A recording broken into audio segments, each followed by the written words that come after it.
দেখেন আমাদের গলিতে পুরো পানি উঠে গেছে। তো কী করবো আমরা, কীভাবে যাবো, কীভাবে আসা যাওয়া করবো বলেন তো আপনারা একটু। দেখেন পুরো পানি উঠে গেছে, পুরো আমাদের গলিতে, কিন্তু এখন তো ওখানে যেতে পারবো না।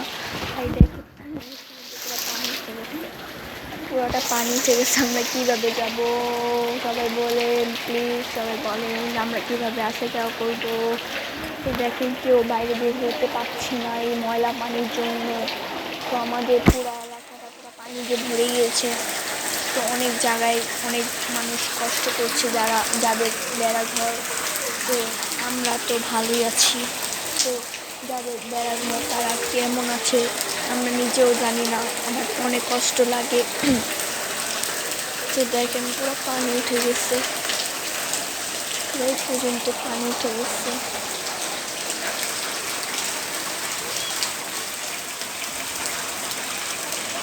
তো এই পর্যন্তই রাখলাম। তো আবার দেখা হবে অন্য একটা ব্লগে।